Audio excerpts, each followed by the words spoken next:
double check and see. And I'm sure um, if it will go. It's going to be, yes, it's going live. Okay. Yeah, Uh, yes, goodness, Shaka. So I really appreciate that we could change this around. I wasn't sure what happened.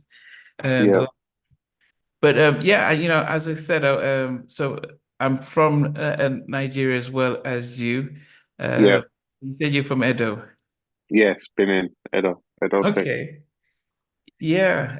Okay. Yeah, we're going live on YouTube. Yeah. So yes, but it's really fascinating to see that also that you're passionate for mental health and stuff. But how I do it, all my guests, I always like to start from the very beginning because we have an international audience to know where you were sort of born and raised. I was born in England. Yeah, I was born in England, raised in Tottenham, Broadwater Farm. If people don't know about Tottenham or Broadwater Farm has a rich history, which was a negative history, to be fair. Mm. It had two riots. There was a riot in 1987. A police officer got killed, and Oh. um, I think someone's grandma passed as well. If I'm saying it correctly, a police officer ra ran into somebody's house, obviously, and then I think something happened, and the person's grandma passed, and that sparked a big riot. Then one of the police officers got killed. So there's always been like a negative history between people, the residents, and the police officers in my estate. And then in Mhm. 2012, Mark Duggan got killed, of which the whole world knew about that one. He got Oh. shot by the police, and he was from my area.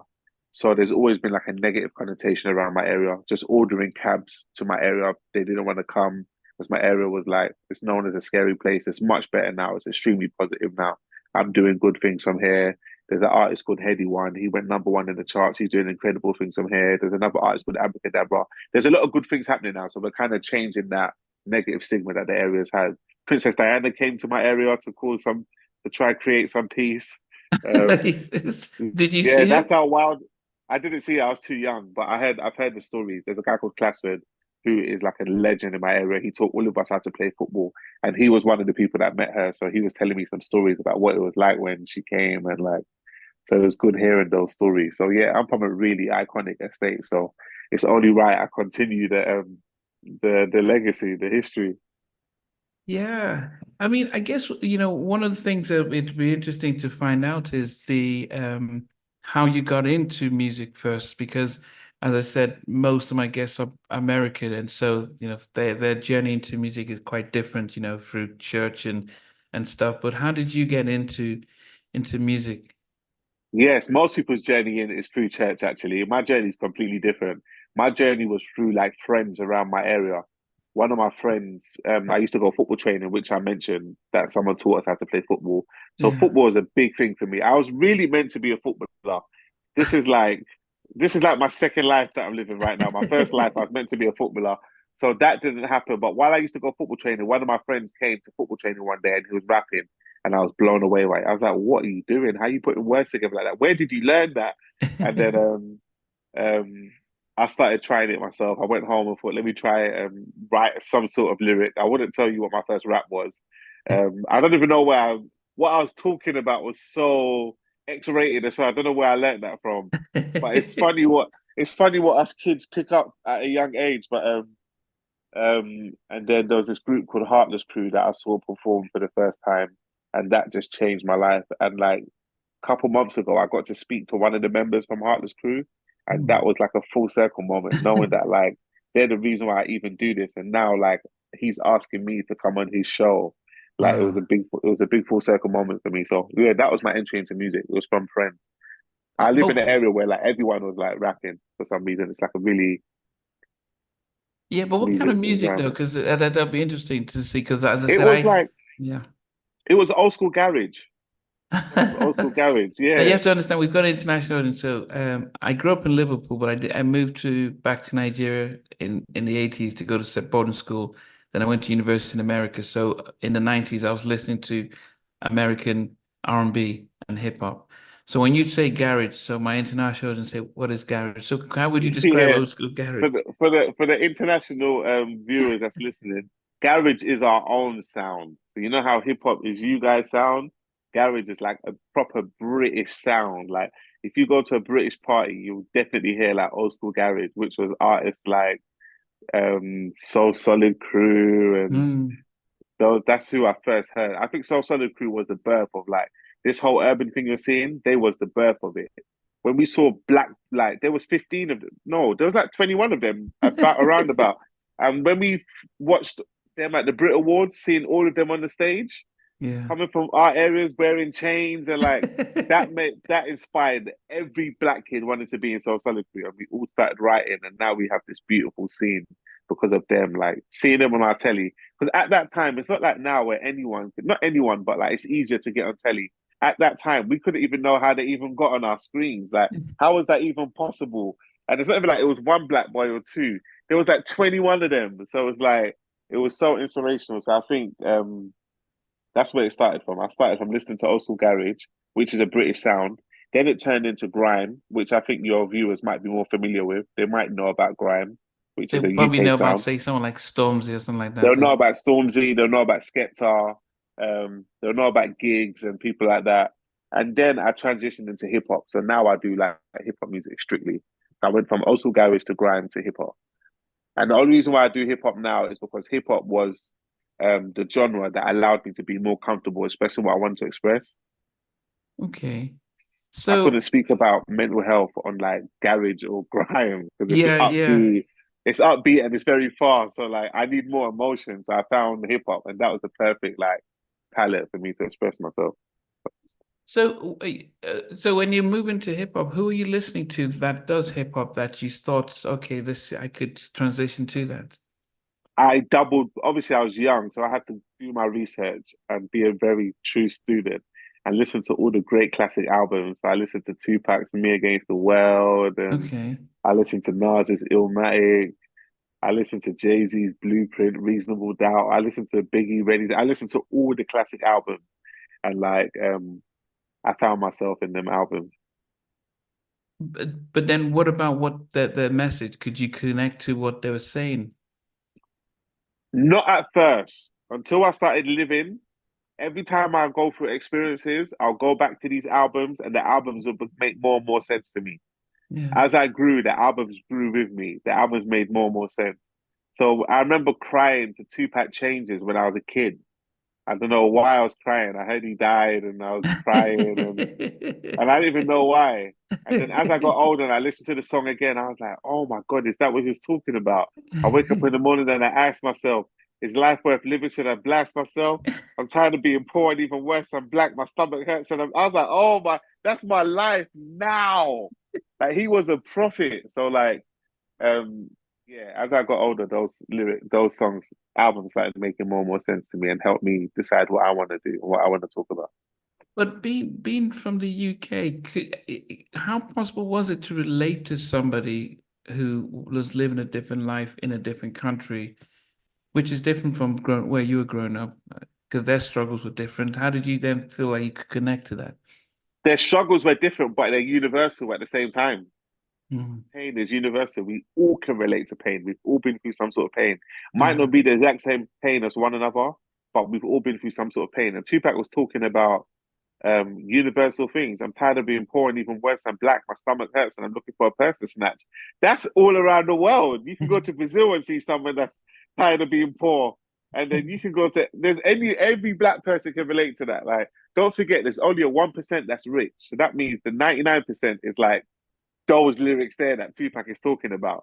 So most of the themes that like hip hop. That's why I love hip hop as well, because most of the messages are like universal. With the old Yeah. school garage, that sound is like so British and it's so for us. Whereas like hip hop, I see why it spread and it became such a worldwide phenomenon because like the messages in there and what they're talking about and the BPM of the beats, it's just so universal. And my Mm. mom can listen to it. When 50 Cent's Go Shardy, it's your birthday, that hit everyone. I mean, we all have a birthday every day. That hit Yeah. everyone. So like, and those are the things I learned. Like, because I never had my father in my life, so I had to turn to hip hop music to become my Mm. father. And hip hop music grew me. It taught me principles about women. making sure you got money before you date. When Snoop Dogg is saying, "We don't love these hoes," like, I don't know if I can say that here, but like it just taught me anything about life. Tupac taught me about all good things come to those that stay true. Principles like that will never leave me. Like I always, I mean, just gave me all these life lessons. That's why hip hop's so beautiful. Whereas like, no disrespect to UK music, but I didn't get that from UK music. I got a lot of vibes. I Yeah. got beautiful vibes. I got feel good music. I didn't get life lessons and teaching. Like these albums I'm mentioning to you, like Lauryn Hill's Miseducation. Like I have to give that to my daughter if I have a daughter. These are albums that can shape her mindset and like Wow. help her Okay. navigate through the world. I think there's something that you mentioned that I wanted to find out because you said you didn't grow up with your dad, and I wanted to see how being a Nigerian in the UK shaped your upbringing. Yes, not growing up with my dad, I didn't realize the implications till I got to this age now. Wow. When I was younger, I didn't really feel the effects. All my friends ever had their fathers. We used to all joke about it and be like, "Oh, when's the last time you saw your dad?" It was like Are a you common. serious? I Wow. swear, like my area, we always fatherless. It's some people's dad passed away, some people's dads went in their life, but it was a common thing not to. We used to laugh at people that had their mum and their dad, like, "Oh, you got two parents." Like, What? yeah, it was so backwards. It was so reversed. Like, if someone had their two parents, they we didn't see them as like cool because we felt like they were too privileged, if that makes sense. I don't know if you understand that logic, but like, it's so yeah, seriously, it was terrible. So like I didn't realize till I got older. As I got older and I was now trying to learn how to be a man and manage my emotions or learn how to be more stoic. And that's when I realized, oh my God, I need my father around, or like certain questions I couldn't talk to my mum about because she wouldn't understand it because she's just not a man. And I needed my dad to ask these questions too. That's when I started really feeling the effects. But when I was younger, all my friends never had fathers, so we didn't really see it as a big deal. I really didn't. Now, that's something that's very common. Okay, I have to be mindful. As I said, we saw a lot of that in certain parts of America, um, but I didn't personally realize that that was happening here, especially if you came from um, an African background where a lot of African parents, it was generally was staying together. But was there some type of system where people just had kids and just disappeared? I mean, or There's different situations. Like my situation, my dad got deported when I was young. It wasn't his fault. He didn't okay, intentionally leave. He didn't okay. like intentionally get up and say, "I'm leaving my family." He had certain problems and ended up being deported, but just never managed to rectify it through his life. But some people's fathers intentionally left because of the pressure. Maybe never had money, or they wasn't ready when they had the child and left and started Okay. another family. There's all different reasons, but for some Yeah. reason, in these environments, there's just not fathers around. Wow. So I didn't know where to start. I had to feel about having a dad. I didn't know where to start. It's only now that I'm at the age now where I'm thinking about having my own family, and I'm thinking I'd love to talk to him or love to get some advice or even ask him like, what age did you have me, and what was your thought process about having me, or like, was you scared, was you nervous, did you have enough money, was money important to you? There's just so many questions, but Yeah. even mental health related. Yeah. Yeah. Dad, did you ever go through depression? What was your thoughts on depression? Did you go through anxiety? What's your thoughts on anxiety? Are you an open person? What do you think about vulnerability? There's just so much questions that I could ask that, like, I just didn't get, I'll never get the chance to ask. So I'm Yeah. literally navigating this for myself. Like none of my family's ever, I'm the first person to step out in my family and speak about mental health. They look at me like the alien of the family. Like, what is he doing? Like, why is Yeah. he having these conversations? Especially Nigerian, because you're Nigerian. So you can imagine how they're looking at me. They're starting to respect it now. But I think the times that we're living in help them to accept what I'm doing, because for some reason, the whole world is just mental health focused and everyone's trying to tackle this issue. But like Yeah. when I started talking about this back in 2012, they was looking at me like I'm an alien. Like, what are you doing? Why are you Yeah. embarrassing yourself? Or why you, Yeah. But it's just difficult. yeah, I guess I wanted to chart from the fact that you got inspired by music, Yeah, but and you grew up in a society or in an environment where single parents. In the news, there's a lot of talk about Tottenham knife crimes yeah, yeah, and kids. But yeah. when you were growing up, was the violence and the ability to get into trouble very easy? Yes, Oh, yes, it okay. was. It was because like my area is predominantly negative. Wow. So like you're gonna stumble into something negative as soon as you step outside of your house. You'll see like a shooting. I saw my first shooting when I was really young. Some people go throughout their whole lifetime without even seeing something like that, let alone at the age But I saw it. when you're saying a shooting, are you saying you actually see somebody shoot, or you saw somebody down because they got shot, but you didn't see what happened? I mean, me and my friends are chilling, and then someone comes and pulls out a gun and starts shooting at someone, and we're watching it. This is close range. And then fast forward years later, I'm in a car with my friends relaxing, and then someone comes and shoots at the car that I'm in, close range. And we survived that. It's in my book. I wrote about it, and these are things I experienced, and they're traumatic things. And I remember going home that day, saying a prayer, and going back to bed. I didn't even tell my mum what happened. I didn't say, "Mum, guess what happened yesterday? I got shot at." We just walked past each other in the morning the next day like nothing had happened because it was a normal occurrence in my area. As I said, because when I moved to the UK in 2003, I lived in West London, so Shepherd Bush, White City. Yeah, So there wasn't so I didn't witness a lot of this in that area, and I moved to Fulham. So I was in an area where and I came when I was older, so I wasn't on I wasn't on the street. So it seems hard for me just to try and relate because this stuff I can understand if I'm talking to somebody who's in South Central LA, yeah, Compton, yeah, yeah, shooting and yeah, guns and drugs and gangs. But you're saying this in London, where yeah, our police don't generally carry guns, and so it is hard for those who don't live in the area to actually understand what you grew up in and how that yeah. shapes you. It's happening. It's definitely happening. That's why Kendrick Lamar is my favorite artist. I dedicated the whole chapter to him in my book because he's from Tottenham. I'm from Compton, which sounds completely similar. He made the album Good Kid, Mad City, which is like describing my whole lifestyle, being a good kid from Tottenham, brought up farm, and the way he navigated it, just talking about how everyone was like doing stuff like selling drugs and doing all those things, and he decided to go down the music path. Same with me. I decided to um not go down that path and go down the music path. It's just the same. So I relate to him so much, and he's from Compton, America, and I Yeah, yeah, related to yeah, that story. So yeah. like again, it's like those universal themes again. That's like again, and he really inspired me. Out of the Tupacs and the Nas that I was telling you about, he inspired me the most because he was like he's my age.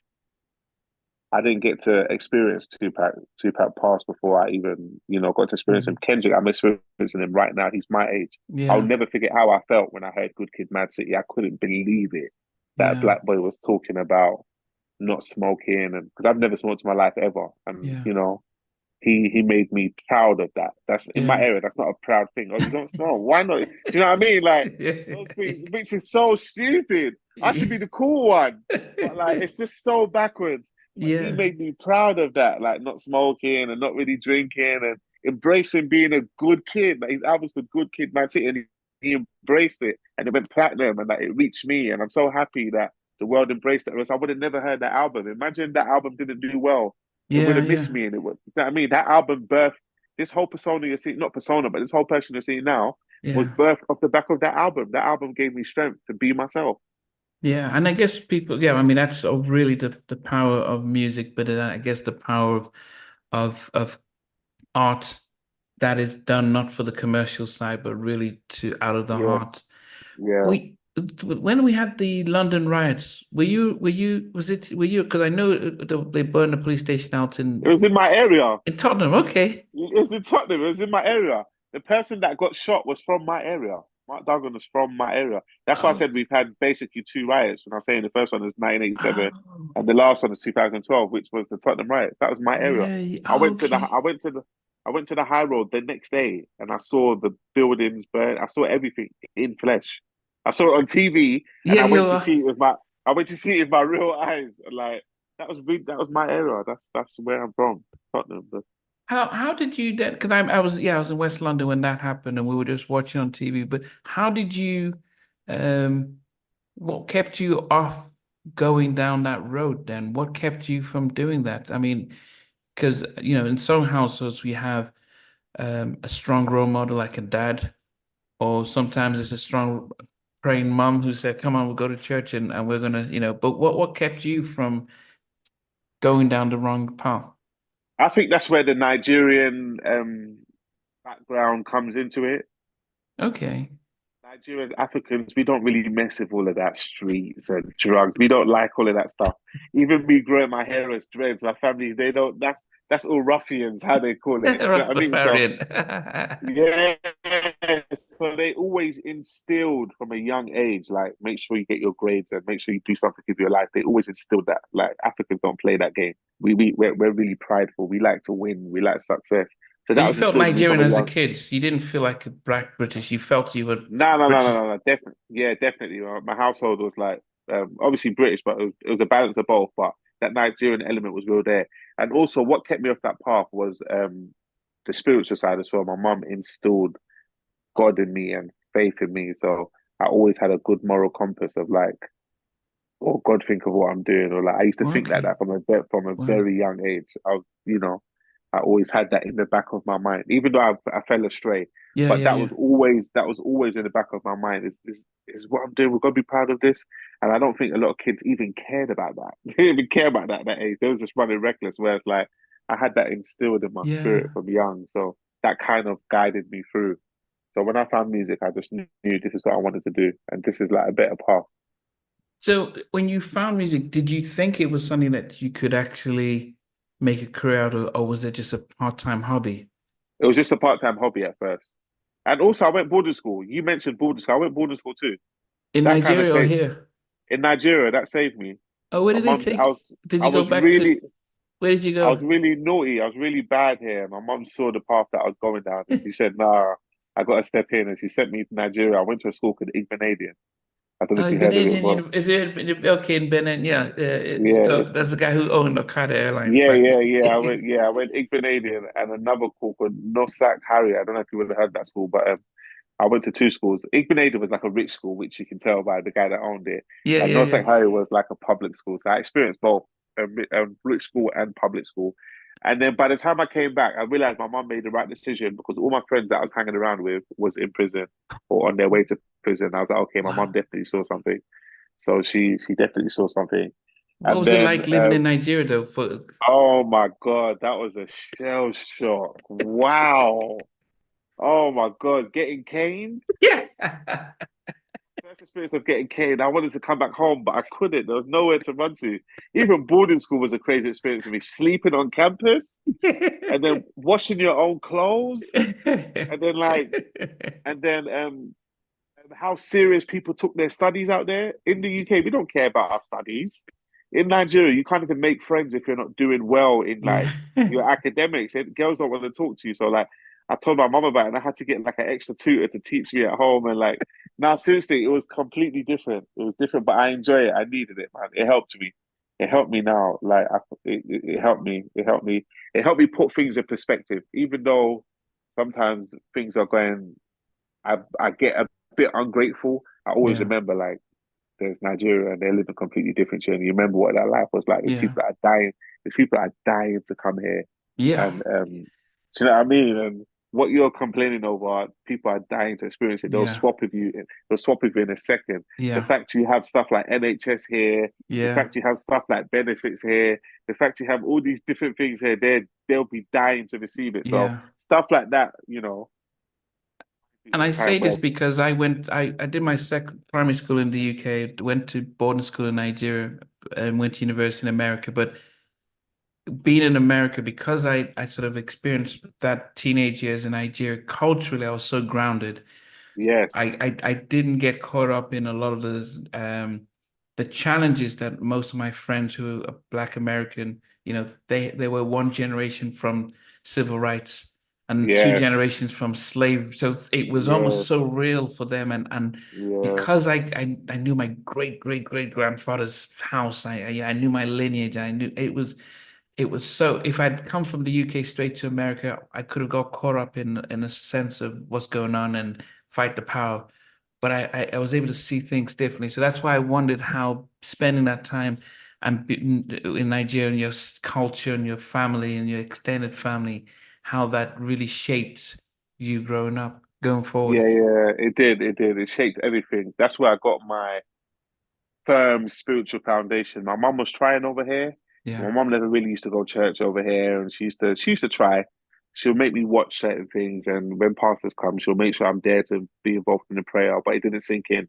It only sunk in when I got to Nigeria. Nigeria, it is prayer heavy, heavy, heavy out there. They don't play. They don't play with their spirituality out there, and I understand why. Nigeria is a wild place, Yeah, so yeah, like yeah. you have to be, prayed up.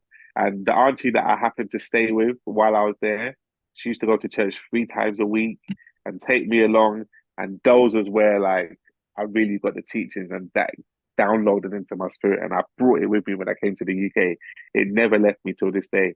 And she's still the same till this day. It's been over 20 years since I schooled there. Wow. And when I talk to my auntie now, she still sends me prayers on WhatsApp. And I'm just like, wow, like you're really the same person Yeah, since yeah. then. Like you're the truth. Like you really mean it. Some people they change a bit. Yeah, I yeah, remember that yeah. auntie that used to be. She drinks now. This one, she's still the same. So like, Yeah, yeah. she was the real deal. So yeah, I learned my teaching from there. That's how it really shaped me, grounded me. That's the word. I like the word that you use. It really grounded me. It gave me a strong grounding, and yeah, I've carried that grounding with me. So you're coming back to the UK then after that. What are you thinking about what's next for you to do? I'm thinking about music. So I come back to the UK. Remember, I told you there was a friend that used to do music. I mean, there was a friend that came to football training Yeah, rapping yeah, that made me yeah. want to rap. When I come back from Nigeria, he's a star now. You serious? It went from us messing around doing this rap thing in football training to me coming back and everyone saying, "Oh my God, do you remember Solo, Andy? He's a superstar now." And I'm like, no way. Me and Andy start hanging around and people are recognizing him on like in the area and saying his lyrics. And I'm like, what happened in the space of 2 years? Like, what is going on? And that motivated me. All I wanted, because now I saw the possibilities. Don't forget, when we was younger, there was no possibilities. We was just doing this for Yeah, fun. Now I'm knowing that, oh, you can be a star and you can. And then I saw him. We used to do house parties then because we couldn't, perform in venues. We were too young, so we used to perform in the people's house parties. And like one house party he performed at, the floor broke. That's how much everyone was jumping up and down. And like I was like, oh my God, what is this? And then it went from house parties to radio. He happened to get on radio. And then now I'm listening to him at home and he's on my radio station. Then from radio station, he happened to get on my TV. There's a channel called MTV Base, which we all know yeah, about. yeah. With He Trevor happened Nelson, to yeah, get on, there's MTV Base, and there's a channel called Channel U, yeah, Channel yeah, yeah. AKA. He happened to get on that. Then from AKA, he happened to sign a record deal to Island Records. So like everything just progressed and progressed. And then that's how we got to this point now. And like it's a shame that he's in prison now for life. So What? like, yeah, so which is crazy because like he showed me everything. He really showed me that anything's possible. So I'll always, mention his name in my interviews. But Yeah. yeah, So, so you dedicated yourself to music. So that meant yeah. you weren't distracted by quick money, drugs, No, no, and no, no, no, no, no. I didn't see I didn't see money till recently. I only started making good money like literally a couple of years ago. Literally. My whole life. So like money's never been the issue. It's always been just for the love of doing music and like, music's just kept me so youthful and just so, good energy. Like it's just kept me in a beautiful place just doing music. Money didn't really come. I don't think music is what you go into to make money because it takes at least 10 years before you start making money. And a lot of people don't have 10 years yeah, to yeah, waste or to mess around with. So for you to go through that 10-year entry point, you have to really love it and be serious about it. And I really love it. I've got something to say. I've got a deeper purpose of music. It's not just music to me anymore. Like I've got a Bob Marley tattoo on my shoulder, if you can see that right there, his yeah, yeah, face. yeah, And yeah, it's like I think about what he did with his music and how he uses music as a weapon for peace and positive messages. And his music still played to this day. I was in the yeah, park for just having a walk the other day, and there was this girl carrying the speaker, blasting his music. And I was like, that's a beautiful legacy. He's not even here. And like, yeah. so yeah, music means now I can see what it's funny because at each level I saw the potential of what you could do. So Mm, remember I told you I saw my friend become a star in the area. Then I saw yeah, him get signed to Island Records, and like then now I'm seeing what Bob Marley did as a legacy. Do you know what I mean? So I'm Yeah. always seeing the next progression of what you can do with music. Yeah. So Yeah. and then I saw what Kendrick Lamar did for me. That inspired Yeah. me too. So I'd Yeah. love to do that for I'd love to do that for another kid. I'd love for there to be a kid at home saying that I speak about my mental health now because of Shocka. I saw him Yeah. being fearless about it, and now I speak. That would be a beautiful legacy for me. Well, speaking of mental health, then, when did it start for you? Because I think, and I'll be honest for myself, I didn't know much about mental health until 2015 when I got a job working at Newham Institute of Mental Health Yep. in East London. And I was only had to get the job because I was doing a master's in counseling. So they said you needed to be in an environment where you can be therapeutic. So I got the job there, and I'm like, wow, schizophrenia. Yes. I mean, I was watching. I mean, I'm on. I'm people are trying to kill themselves, and I'm there on Yes. Yes. restraining people, and so it was like, Yes. wow, this stuff exists. So, but Yes. when did you start to have your first I breakdown was in introduced to that world in 2012. My life changed forever 2012? that year. Okay, that's 2012, this is the big riot time. This is the beginning. Olympic time. Yes, yes, the beginning of 2012. I spent New Year's Day in a mental health hospital. I remember them writing on the board January the 1st. I was in hospital while everyone was celebrating. I was in hospital. So I had a breakdown. The group that I was in, we got signed and then we got dropped from my label, and that had like a big effect on me. Just all the pressure I had and all the work we did to get to that point just got stripped away from us. And I ended up having a big breakdown and put in a mental health hospital for the first time. I was there for 5 days. I've been sectioned 4 times, by the way. Okay, so I guess there are two things. First, you were part of a group, they get signed, and at the time, did you then assume this is it, we're going to be rich and life is has Of taken off? course, of Okay. course, of course. Like what? And especially like at the point that we was at, we was really hot. Our names was all around England. We was touring. We toured with Diversity, the group that won Britain's Got Yeah, Talent. yeah, yeah, yeah, yeah. They brought us on tour with them. We toured with Chipmunk. We toured with Skepta. We was really at the door. I think that's what made it so traumatic. Is that like we was at the door. If we was like on the come up, that got taken away, it wouldn't hurt that much. But imagine me telling you to go to Birmingham now to pick up £1 million, and I give you the address, and you get to the door, and they tell you, sorry, someone has just got here before you and picked up the money, and you're coming all the way from London. It's like, oh, you could have told me halfway, and I would have just went back. I've come all the way here. You know what I mean? So that's how it felt. Was at the door of success, and it got like taken away. And I was really young. I don't have the principles that I have now that can help me, you know, with setbacks and stuff. Yeah, yeah. I've lived a lot, so like a lot of stuff doesn't really matter. It wasn't really a big deal when I think about it, but that's what triggered the whole mental health journey. So me being in a mental health hospital for that first time, I never recovered. I'm only recovering now. That first Yeah. time was Oh. such a shell But shock. before we get there, because I do want people to be able to understand how setbacks and those situations. And the reason I'm saying this is because as a mental health therapist treating children, less than Yep, 10% of our referrals are from Black and ethnic children. yep, But Black men are 4 times more likely to get sectioned than white yes, men. So yes. there is a correlation about we're not understanding about resilience and about mental well-being as kids, but when we Mhm. become adults, we're more likely to get sectioned because we've not really dealt with that. We don't deal with our emotions. So I wanted to just get an understanding about when you're dealing with that setback, did they just say, sorry guys, I don't think you're right, and or did it, because there are times when people can say, if we had just done this, and those self-blames, but what happened that you guys got dropped? Was there anything that you guys did? Our song didn't sell.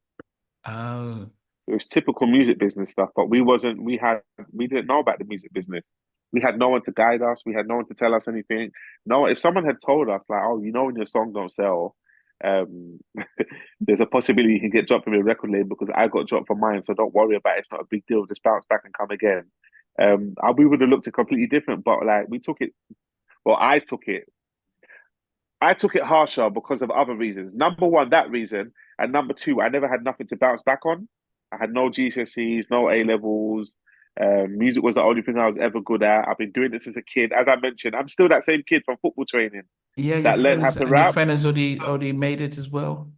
no, he made it after that. He made it after that. Okay, okay, okay. He made it after that. So like that kid that's been doing it for all these years, and now I'm finally about to get this break, and then that happened. So, and what was more traumatic about it as well, that which another lesson I learned is that um, we was just at the record label's house playing football in the garden at Christmas time. So I didn't realize that the industry is like that. One minute you can be, friends, but as soon as you don't meet your obligations, it's just business at the end of the day. It's like me and you having this. It's like me and you having this conversation now, and then investigation comes out about me in the newspaper or something, and then I message you just to check in, and you're like, I don't want to talk to you anymore. And I'm like, what? I was just on your podcast last week. So it's like industry stuff like that that we didn't know about. And like I'm the kind of person where like I'm really open arms and I'm really friendly. I treat everyone like family. And like so I really took them in as like family. Which is funny because everything worked out because me and that record label now, we're best of friends. And I've done events for them and best of friends. So everything worked all out. And like the single that we released with this record label came out on 10-10-10, the 10th of the 10th, 2010. I'll never forget it because that we highlighted that day because we thought that was the day that was going to go to number one and like, special things was going to happen. But what's crazy is that my debut album comes out this year on the 10th of the 10th, 2024, which is World Mental Health Day. So I Wow. didn't know that that day when my single came out then was World Mental Health Day because I wasn't aware of mental health. Yeah, I didn't yeah, know that day was also World Mental Health Day. So yeah. now I'm releasing my album this year on World Mental Health Day. It's the same day.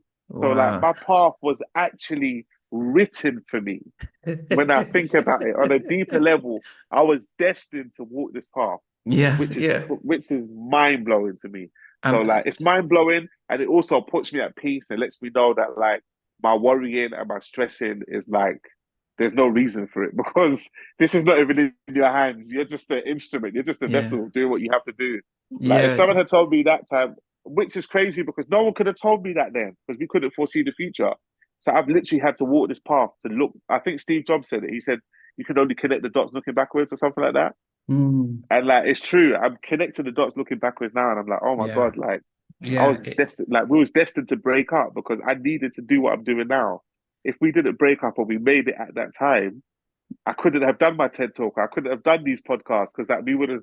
So like there was a path for me already set. So it's crazy. Like yeah, it's yeah. nuts. No, no, definitely. Because when you think about um how important it is to, I think there's a passage that says that unless a seed falls to the ground and dies, it just becomes a seed. But when it grows, it's almost like saying it can actually grow into a bigger plant.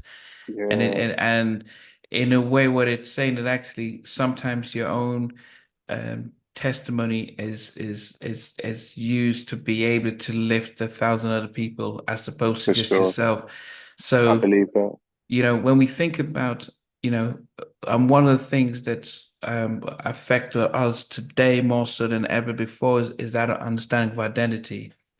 So you Yes, have footballers and athletes who retire and they yes, miss the adulation and they don't and they all yes, they know themselves as an athlete. But when you can't yes, physically compete, it's like, well, who am I? yes. And they That's go how I down the felt. spiral. Yeah. That's how I felt. That example is the best example you can give. A lot of athletes will relate to my story. That's why my story is probably so effective because a lot of people can relate to that journey of like your purpose, your identity being taken away from you. I had Yeah. to reshape my whole identity and make sure that, like, okay, cool, whoa, you just put your whole identity into music and that got taken away from you. And look what happened. So now I have to make sure my identity comes from something higher or Yeah. something, Yeah. outside of music. And Yeah. that's where I went into my whole like, search to self and like my whole journey back to God and trying to find my identity there because I know that that could never get taken away from me. Because I never wanted to feel like that again. And like if music got taken away from me now, or like this mental health stuff got taken away from me now, oh my battery is really low. got taken away from me now, it would hurt Yeah. the same as then. I think I've got that to learn from. At that time, then I didn't have that to learn from, so I had to literally go through it. Yeah. I mean, and the reason why that's important is because a lot of us are still struggling with identity. And as I say, I'm working with kids and they struggle with their identity. Yeah. Um, do you need to charge your, connect your phone? Um, if my power bank has actually died, Okay. But your phone's okay? phone's not okay. I've got 10%, literally 10%. Um, I don't know how I'm gonna do this because I can't go back upstairs because there's no reception up there. Oh, okay. I'll put it on pause. You know, we're on Zoom, so it might not be a problem. All right, cool. Let's go. Yeah. Yeah. Yeah, and while you're walking out, I know that I've spoken to a number of artists. I remember Lily from SWV talking about when SWV got dropped, that they felt their entire identity was wrapped up in. 1 second, Auntie. I'm just on the phone. Yeah. So now, yeah, as you're walking around, yeah. So I remember when SWV got dropped, Lily's mentioned about how she was contemplating suicide because it was like, what else is there for me to do? This is what I've been trying to do all this time, and it's taken away. And Yes, exactly. when she called her sister because she had two kids. She called her sister to and her family to help look after the kids, and they called and said, come home," and that's when she Yeah, didn't take her life. So it isn't uncommon for artists. I remember talking to Tabitha from Cut Close, and I'm talking while you're charging your. Have you got it connected so I can? yeah. I got it connected. Yeah. Okay. But I can just say it's the same with her when they got dropped, Cut Close. It was like everyone knew you, your videos, and then now you're Yes, dropped. So what did she do? She needed to feed her family, so she got a job as a nanny, so that she couldn't be yes, seen in public. And it's not so it's a big challenge when your identity is wrapped in your music. So yes. for you to have And gone, there's a stigma around jobs as well, especially for artists. There's a stigma around artists going back and getting a job. It's like yeah. you can never do that again for some reason. I don't know where this hidden rule came from that an artist can never go back and get a job again. But like Yeah, but when that you're stigma, famous, everyone has seen you on TV. The video, the ex perception is that you're rich. exactly, exactly, exactly. So imagine facing that at like a young age. That's how I actually met Beverly Knight. I don't know if you know Beverly Knight, Yes, the yes, yes. artist. Yeah. Yeah, I've like started forming a relationship with her. She's really cool. But I met her husband actually. So I was doing a talk, and her husband was at the talk, and he came up to me afterwards and said, "Oh, your story reminds me similar of what my wife went through. She went for a little, not exact same thing, but just a little rough period with music." And I was like, "Oh, who's your wife?" And he was like, "Beverly Knight." I was like, "The Beverly Knight." He's like, "Yeah." And I was like, "Are you joking?" He's like, "Yeah." And he showed me a picture, and his screensaver was him and Beverly Knight at their wedding day. Wow. And I was like, "Can I meet her?"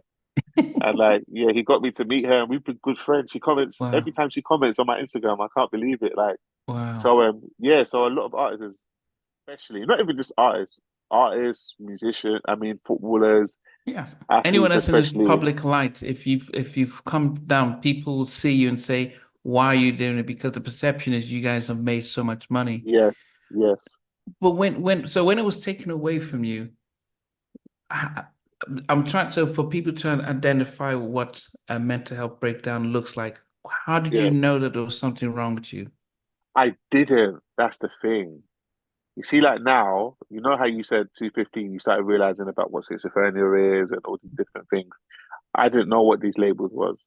These labels wasn't called that in my era. It wasn't called schizophrenia. It was just called going mad or like he's losing his mind or like we didn't know about the only label I probably knew was depression. Everyone knows the word depression at like Yeah. a young age. Everyone knows that one, but no one knew what bipolar was or schizophrenia, all these things. No one knows these things. So for me, I just thought I was depressed. Probably. I think that's as deep as I thought it was. I just thought I was a little depressed Hmm. because like I knew things wasn't going right. I've just lost a record deal. Shows are slowing up. I'm at home more than often. I had a period where my mum went from not seeing me to like seeing me every single day in the house. Do you know what I mean? I just knew something, but I didn't know what it was called or how to diagnose it or what these things was. And then another mistake I made, which like I didn't know about, was not expressing it. I didn't talk to my friends about it. Didn't speak to aunties, uncles, parents, no one. Do you know what I mean? So just kept that within, and it just bottled up and exploded one day on me. And How that's a did it lesson that explode? I came home one day and had a big breakdown. That Yeah. was how the So breakdown actually we're happened. trying to get for people who don't know what it means. So what does that look like from at that young age for you? That looks like how can I describe what that looks like? That looks like an outburst. So people think you just got angry or just shouting at people? What would? Not shouting at people, but yeah, actually yes. Because I remember my next door neighbors trying to control me at a certain point. I think my mum got a bit frightened and called my next door neighbors, and they was trying to, calm me down, and I wasn't trying to calm down. And then that's when someone could, sorry, that's when, yeah, someone called the ambulance. And when I saw the ambulance, that's when I kind of calmed down. Everyone calms down when you see ambulance or police. When you see ambulance or police, those are two people that like have our respect. And that's when like I tried to calm down a bit. But by that time, it was already too late. They've already seen me in my manic. That's why I got diagnosed with the first time, manic depression, because I was acting pretty manic, which makes sense for the way I was acting. I was acting pretty manic. It was only the second and third time that it got diagnosed as schizophrenia, because that's when like the delusions and stuff like hearing voices started to take place. And it was like, okay, this is deeper than um, manic depression. So So one of the things that I remember when I moved to the UK from the States, I was stay with my cousins, and one of my cousins, um, unbeknownst to me, was struggling with mental health. I just assumed that this was maybe evil spirits, so we need to be praying and fasting, Hmm. and I didn't understand anything, and I remember traveling um, back to Nigeria for Christmas. And when I came back, they said he'd been sectioned, and I didn't understand what that meant. Yeah, same. Fast Same. It's so forward, weird hearing you say this yeah. because that's exactly how I felt. Fast forward 2 years later, I'm working in a mental health institute, and I'm like, oh, is this what was up with my cousin? And Yes. we didn't know. We were like, okay, we need to go to church and do some prayer and Yeah, fasting for exactly. him instead of Exactly. help with medication. It was I didn't understand what this was because I being in Nigeria when somebody has mental illness, then they're on the streets ripping their Yeah. clothes, and you have That's to what I explain thought. them. Yeah, yeah, yeah. That's exactly what I thought. That's why I didn't want to say nothing to no one because I was like, oh my God, everyone's gonna think That I'm I'm mad. possessed or cursed. My family didn't and what I started to learn is that some of those cases are that. Right. That's where they got it from. Some cases are like, your family's DNA or what your Yeah, bloodlines yeah, did yeah, or yeah, whatever's going on. But what happens, the mistake they make is that they group all cases into that. yeah, Some cases, people had a breakdown, their family died, they lost their partner, they're yeah. drug addicts. Um, I mean, there's different cases for different Different things, things. Yeah, and they group all of it into that. So, like, I feel like people need to, and this is why I made it a point to share my story because I wanted people to value hearing people's stories. Sometimes, the madman we see on the street, he's actually got a story too. yeah, yeah, But yeah, like, we don't even give him a chance, and he'll never get a chance, which is so sad. But he's got a yeah, story. Some of them wasn't born that way. Something happened along life. yeah, Some of them was really normal, and then something happened. Do you know what I mean? And we'll never find that out. We'll never get to speak to. It's like I just got offered. I don't know if I can speak about this, but I will. I just got offered an opportunity to mm, speak to a family member of someone that's a patient, and like it's something that I would love to do because like perspective needs to be heard. People never get to hear the stories of like these patients. You never get to. We just know them as, oh, that's that madman that hangs around my train station or lives in my area. But he's got a yeah, story. He could have had a wife.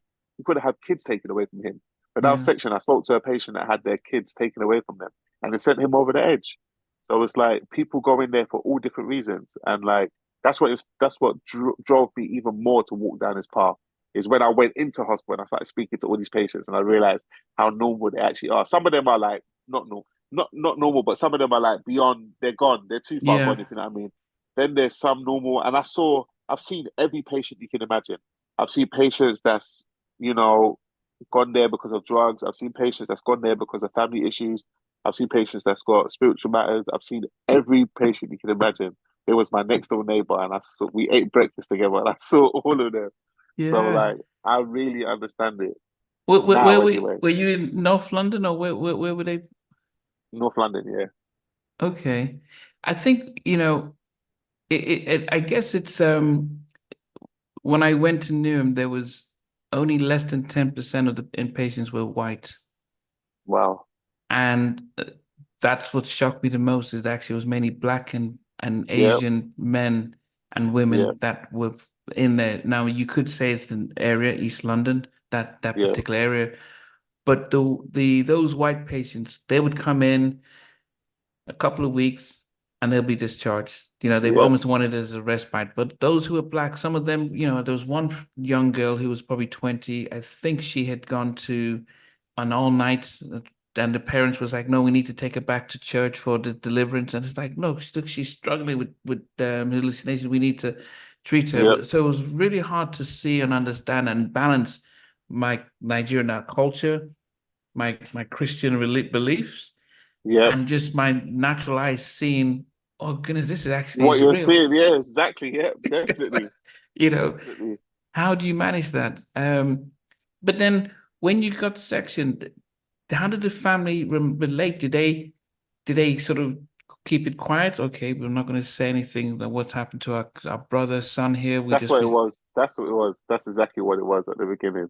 It's me that spoiled it because I started saying stuff. You know what I mean? I spoke the whole thing. Really, they were just gonna sweep it under the carpet and pretend like nothing happened. But like something in me was like, nah, this cycle needs to be broken once and for all, or I'm gonna play a part in breaking it. And I started sharing my story everywhere. My mom hated it, absolutely hated it.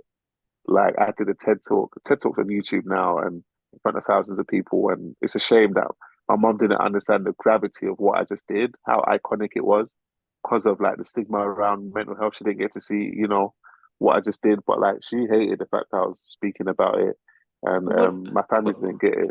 but what about the first after you got back? Were you better? Did you understand what was happening and make changes, or was it okay? It You're was after the stable. third time. It was after the third time. It took So the the third second time. time, then what happened after you come The out? second, the second time I relapsed. I stopped taking my medication. The second Oh, time.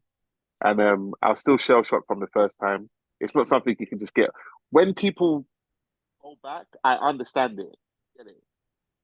Go back because like time is so traumatic that you're going to end up going back because your life will never be the same again. When you come back into the public, it's never the same again. And depending how long you stay too.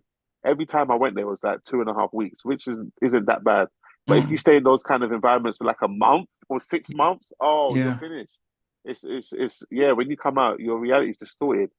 So it took me a long time to really get my head around getting to reality, and I started having stuff like what is it called again? Is it medication you Ah, took? no, no, You, not the medication.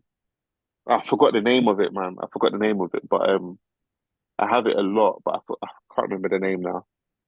It's like when your reality distorts, but I thought delusion of grandeur or something? no, no, I can't remember. It's just completely Okay. slipped my mind. But if I say Okay. it, you know exactly what it is. It's a really well known mental health term. You know exactly what it is. But Okay. But I guess just in general, now that especially as a Black African man in the UK, mhm. what made you decide to be this vulnerable, to be able to share your story and to shout it out proudly? Because there must have been a moment that you just thought, okay, because as I said, it's not as men we don't share, we keep it in ourselves, we don't share our vulnerability, but especially Yeah. nothing culturally stigmatic as mental health. So, what was the moment you thought I need to share this? Do you know what? The seed was planted when I was, when I went boarding school with when I got sent to boarding school, and I Was said I was this stayed with my. before your section or afterwards? No, this is where the seed got planted. The seed got planted. This is way before the sectioning. So when I Oh, went boarding school yeah, and I stayed with my auntie, yeah, the one that I said was heavily yeah, religious yeah, and yeah, Christian, and took me to church every 2 weeks. yeah, One of the church, I wrote about this in my book. One of the church sessions she took me to, the pastor was preaching about confidence. I'll never forget it. I remember it like it's today. The pastor was preaching about confidence, how men and God made confidence together, and it's a yeah. promise that God makes to man, whatever. And the pastor was saying, you should make a covenant with God. He was talking to the congregation. And I was like, oh, what would I want? I was like, I just want to help. I remember that was my thought. I just want to help. And then I thought, I'd love God to help me with my music one day, but I just want to help in some sort of way. I don't know where that intention got placed in me from, but Mm, that's just how I felt. And I yeah. hanged on to it. I always hanged on to it throughout my whole life. So when I joined my group called Marvell, I kept thinking, oh, is this the way I'm supposed to help them? Mm, And then Marvell fell apart. And then when I got sectioned, I was like, is this the way I'm supposed to help? And then it became clearer and clearer. And then when I came out and I saw the stigma around sectioning and how much people was affected, I was like, this is it. This is it. This is what I'm meant to do. This is how wow. I help. And then I just started going on it like a madman. I'm just talking about it. And everyone was looking at me like, what is wrong? Why? What is possessing you to do this? But they didn't know about that confidence that got made Yeah. when I was a kid. So it's only when my book came out and people are reading it and they're like, oh, that's what possessed you. Because it wasn't making no sense. And like Mm, you can imagine how strong my faith must be now because at that time when I made that, um, none of this was around.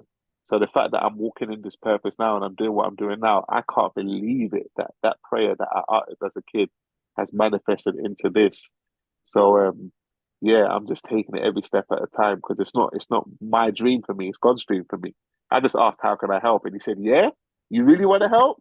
I'm gonna find a way, I'm gonna find the most perfect way for you to help. So like this is my contribution. So I'm just walking in it, literally just walking in it. And Like how, music is for me. yeah. I'm the one that, as I said, stayed up every night and decided to learn how to make music and rap. But this mental health side, this is like God's plan for me because I had no idea I was going to do this. I Yeah. wasn't in school saying that, oh, one day I'm going to get sectioned, then I'm going to become a mental health advocate. Do you know what I mean? That didn't even exist. Someone said, I Yeah. did a podcast yesterday, and the woman said to me, the girl said to me, do you know mental health advocates? It's a new thing. It's never existed throughout history. There's no such thing as mental health advocate. This is like a new thing. This is a new blueprint that you're literally setting.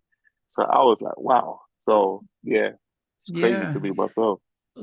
Now, how did that then shape your music? Because before, when you were with Marvel, what was the theme of of what you were representing? Oh, that's a good question. My music changed drastically. When I was with Marvel, it was about girls, clothes, being young. Now I'm like tackling like my album that's coming out. It's called Vulnerability is the New Cool. I'd love to send it to you actually and get your thoughts. It's called Vulnerability is the New Cool, and like yeah, I'm just tackling all sorts of subjects on there, all sorts of human subjects on there. So my music, I'm like a completely different person to the Marvel guy. I've No. got dreads. I didn't have this Oh, Marvel times. Do you know what I mean? Marvel times, my hair was like low cut. Like I'm completely like brand new person. Like some of my Marvel fans that are finding me again because I see them, they'll yeah. DM me and be like, "Oh my God, Shocka, you're still around. Look what you're doing now. I didn't know you went through all of this." Because they were kids. We were all kids them Yeah, times, so yeah, they've yeah. grown up.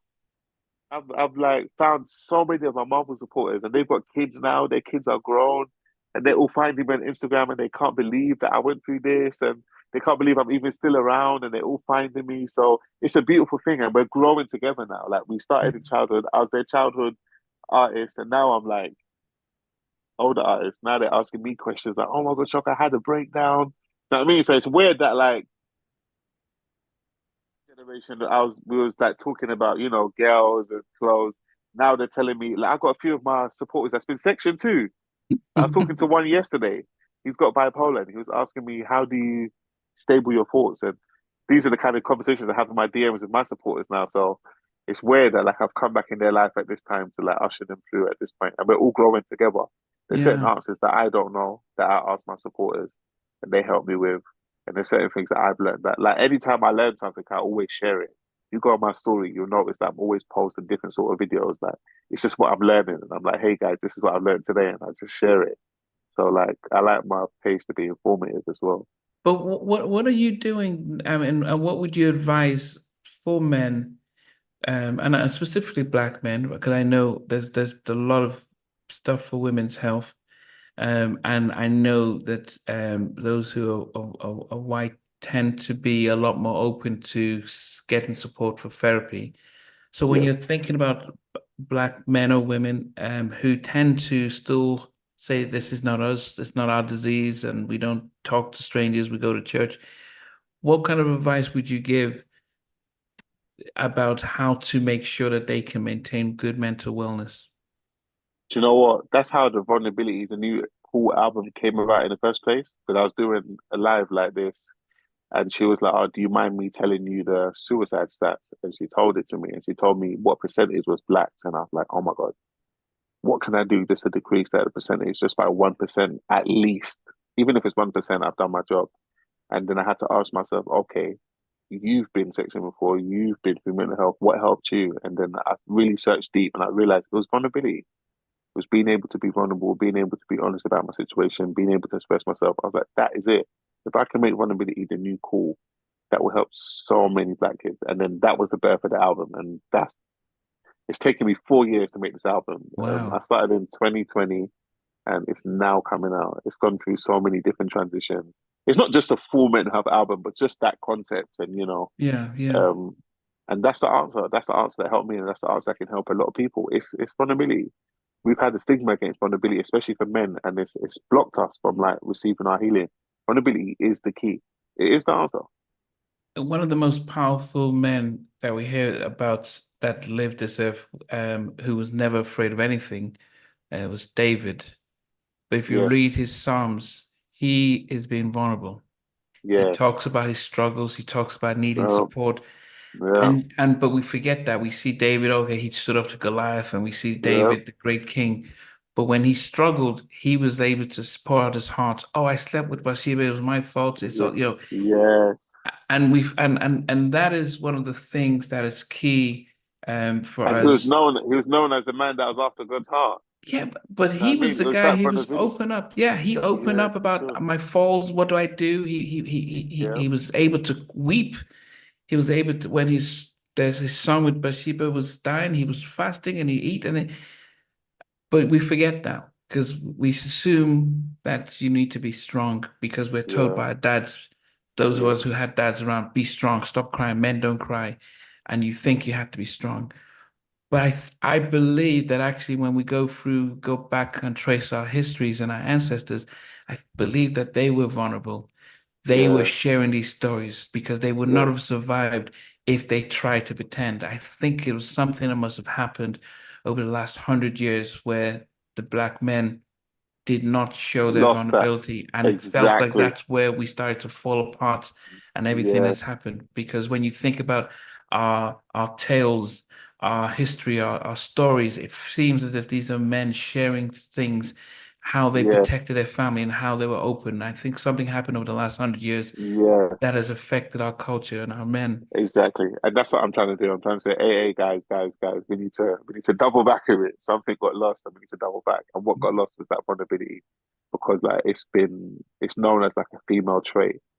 But there's masculine and feminine traits, and we've Yeah, only got the masculine traits when we're meant to be balanced and have the female traits true. And that's a trait that we need to adopt. And that's a yeah, trait that I adopted. Maybe that came from being raised by a single mother. yeah, Maybe if my father was in my life, I probably would have never made this album because like he would have just put me in just more masculine, so I would have never made this album. But maybe coming from being raised by a single mother, it allowed me to tap into that feminine side easier, and I'm happy that I got yeah, there, and I want to help everyone else get there because that is truly the answer. That's what helped me, and that's the answer. If people can tap into their vulnerability, it's just a game changer. It's just a game changer because like someone said something that made sense to me. There was like most people that go down the suicidal path it's not because they was lacking food, it's because they was lacking connection. They had food, they had money. They Yeah. just didn't have no one to connect with, and they couldn't become vulnerable in that way. So if we can sort the vulnerability issue out, then yeah, there'll be a lot of improvement. So October 10th, your album comes out. Yes, You've got a book that's out. So can you tell us the name of the book, where people can get it? the book's called A Section of My Life. It's on Amazon, and everything I said to you is in there, plus more, plus intricate details that I probably didn't mention that's in there. And then yeah, buy it, enjoy. Oh, also it's got questions that you can fill out, which is amazing. I asked like questions that will probably have you thinking, questions that you haven't thought about. There's poems in there, poems that I wrote while I was in hospital. Are in the book. It's just yeah, my whole life's in that book. For somebody who's never written a book or released an album, what is it like being an author, being able to publish a book? I mean, what's that feeling like? Did you ever It's a imagine mate. it? Wait, I got one here actually. Hold on.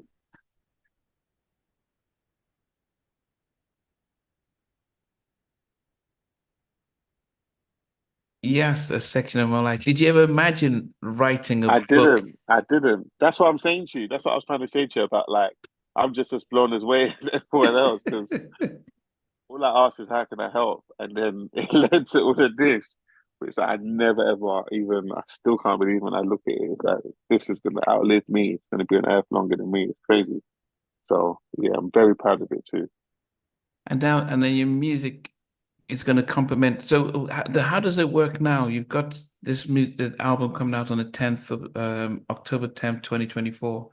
Yeah, Um, do you tour with the music, or how I does your life want work to. now? That's what I intend to do. So hopefully I can see you in person at one of the shows. That would be amazing. That's what I intend to do. I'm gonna do a show on the day actually, on the 10th. I'm gonna do one. We're actually in the process of putting that together. So I do intend to tour the album. Yeah, I'm very excited about it. And then I guess finally, you've been sectioned. You just mentioned 3 or 4 times. Well, 4 times. What do you do differently now to make sure it's not going to be a fifth? you know what? Everyone always asks me that question because they just want to make sure that like you just don't go back in the good. No. And I always say that like I always just say like I understand myself much better and I understand my triggers and stuff. But it is possible. It Mm, is possible, which is scary to say, but it's possible for anyone.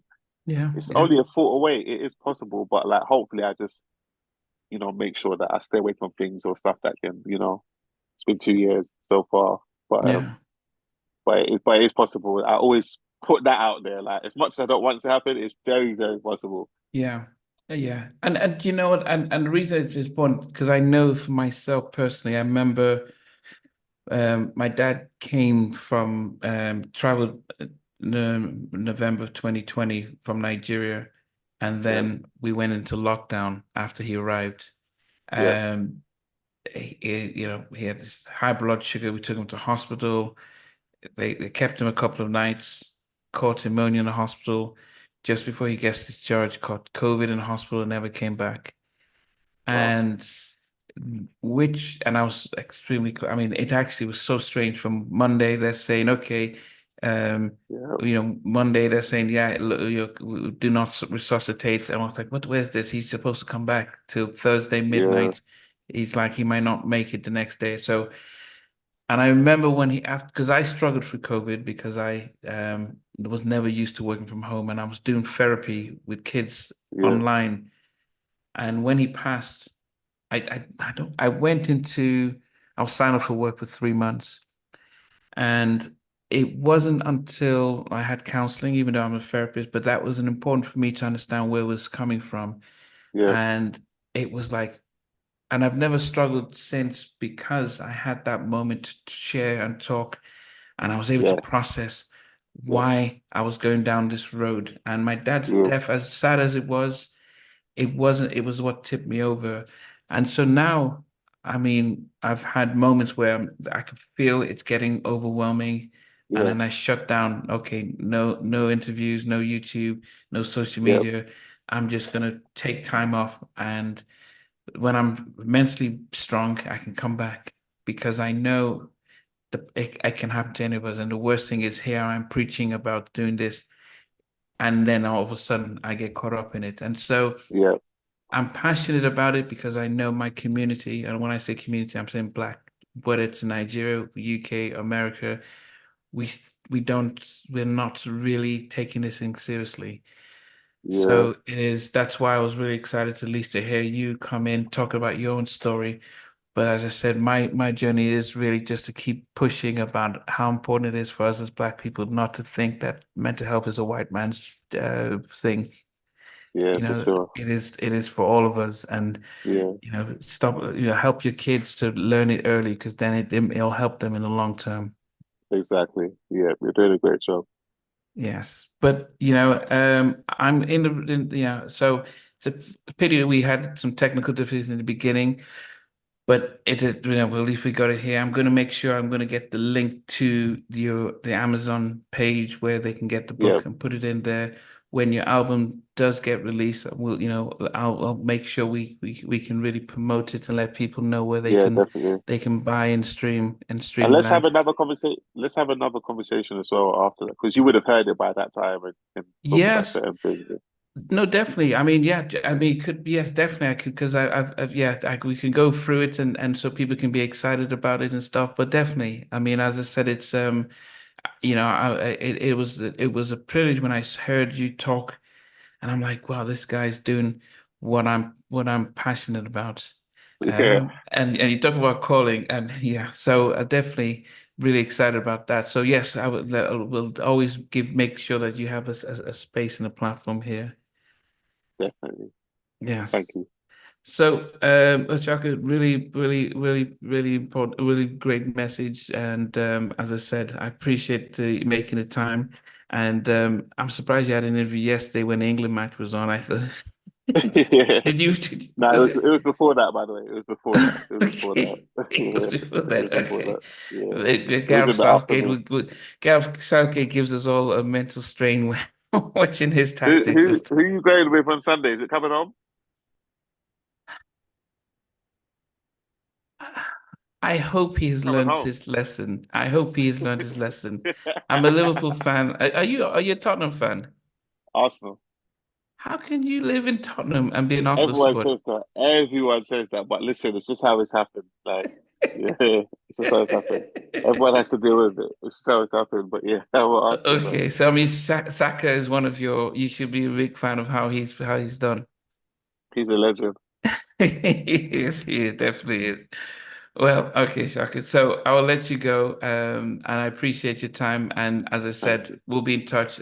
I'll definitely be able to review your album for you and make sure people check out your stuff as well. All right, then, sir. Thank you so much. Okay. Take care. Take care. Okay, guys. I really appreciate dealing with Shaka coming on, talking about his his journey through mental health. His album. I'm gonna put in the description the link to his book on Amazon. And as well, when his album does come out, I'll make sure that that gets promoted. I had tried to do this live through my other system, but it just didn't work out properly. But at least we got the interview live here. So we'll catch you the next time. And definitely thanks for taking part and being part of Halftime Chat. Thank you.